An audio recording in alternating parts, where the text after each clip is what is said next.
आज मुझे कुछ अपना सामान लाना था घर का और बच्चों ने मुझे कर दी थी परेशान। Welcome back to my YouTube channel में आप सबका स्वागत है। कैसे हो? उम्मीद करती हूँ आप सब ठीक होगे। अल्लाह पाक सबको ठीक रखे, खुश रखे, आबाद रखे और दुआओं में याद रखना। और मुझे इतना सपोर्ट करने के लिए बहुत बहुत सबका शुक्रिया।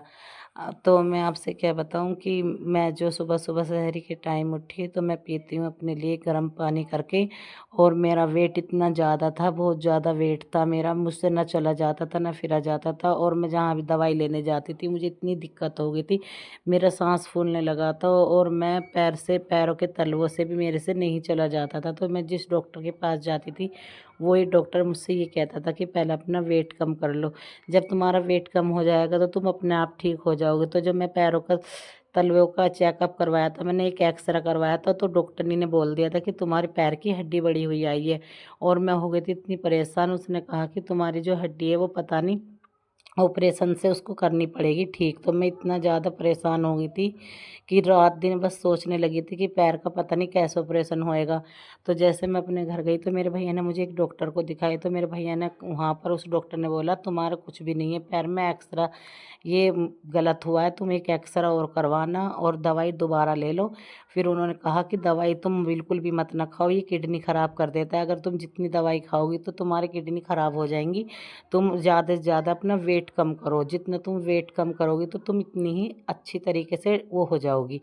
तो मैंने फिर उन डॉक्टर, वो हमारे मतलब जानते हुए डॉक्टर थे, तो उन्होंने मुझे बहुत अच्छी तरीके से समझाया। तो फिर मैंने सोचा कि चलो यही करके देख लेती हूँ। तो मैं उसी दिन से अपना वेट कम करने में लग गई और अल्लाह का शुक्र है जैसा उन्होंने मुझसे बोला था बिल्कुल ऐसे हो गया, ना मेरे पाँव में दर्द ना मेरी पाँव की हड्डी में दर्द। और एक और बात बताऊँ कि मेरा सांस फूलना भी बंद हो गया है, कि अब मुझे सांस भी नहीं फूलता। वरना मुझे इतनी दिक्कत होती थी कि बहुत ही ज़्यादा दिक्कत होती थी।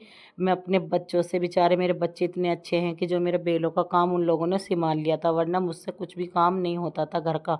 और मेरी बड़ी लड़की मेरा सारा काम में सपोर्ट करती है, सारे काम के साथ में हाथ बटाती है। और जो फिर मेरे बच्चे बाहर से लाना करना सब चीज़ का, बेल का हर चीज़ बाहर से वो करते थे और मैं ऐसे ही लेटी रहती थी, इतनी परेशान रहती थी बहुत ज़्यादा। अल्लाह का शुक्र है जब से मैंने गर्म पानी पीना शुरू कराया तो मैं ठीक हूँ। तो अब मुझे इतनी परेशानी और दिक्कत नहीं होती। और मैं जब सुबह सुबह उठी तो मैंने सोचा कि चलो काम की तैयारी में लग जाती हूँ। फिर मैंने जल्दी से सहरी में बच्चों के लिए और अपने लिए रोटी बनाई। और जो है ना कि जल्दी से फिर हमने रोटी बना के और नीचे की फिर मैं सफाई करने के लिए चली गई। तो ऊपर से कुलसुम ने कर लिया था, नीचे से मैंने कर लिया था। फिर हम दोनों माँ बेटियों ने एक सिफारा पढ़ के हम दोनों माँ बेटी लेट गए थे। तो मुझे ऊपर से आवाज़ आने लगी खट खट की, मैं कह रही ऊपर जरा कुछ ना कुछ हो रहा है।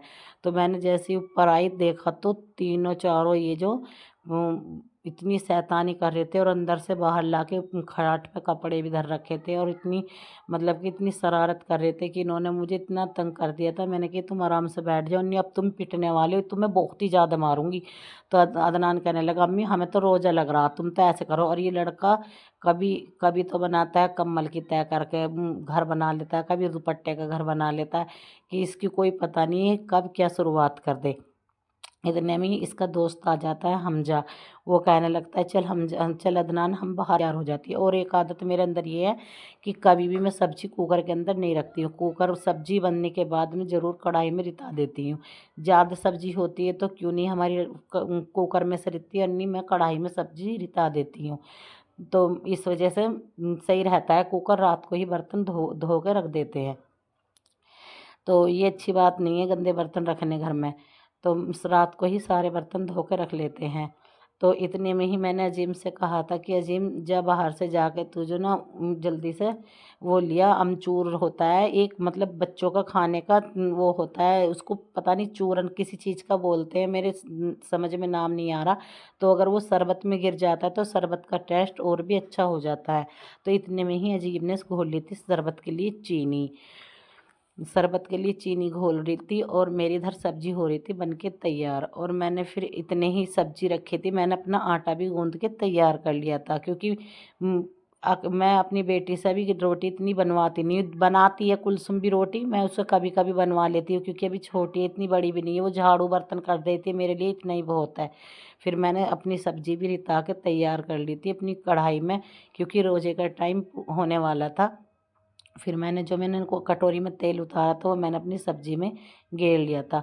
अगर तुम्हें मेरी ये वीडियो अच्छी लगी हो तो मुझे ज़्यादा से ज़्यादा सपोर्ट करना और प्यार करना, सब्सक्राइब करना। और अब मुझे ज़्यादा से ज़्यादा सपोर्ट करोगे तो मैं तुम्हारे लिए ऐसी ही वीडियो बनाती रहूँगी। तो अल्लाह खुद सबको खुश रखे, आबाद रखे। खुदा हाफिज। फिर मिलेंगे नए वीडियो के साथ में। मेरा लड़का शैतानी से इतना भरा हुआ था, देखो बंद लेके आ रहा है, उसका हाथ हाथ जेब में रख रखे हैं और बंद देखो किस तरीके से लेके आ रहा है। तो मैंने कहा जी मान जाए, इतनी शैतानी नहीं करते जितनी शैतानी तुम करते हो। तो ये इतना इतना हरामी लड़का है, फिर भी हाथ से पकड़ा नहीं और फिर ले जाकर देखो कैसे लेट गया। अच्छा, सबको अस्सलाम वालेकुम। कुछ गलती हुई है तो मेरी गलती को ज़रूर माफ़ कर देना, और जो मुझसे बोलने में गलती हुई हो तो उस गलती को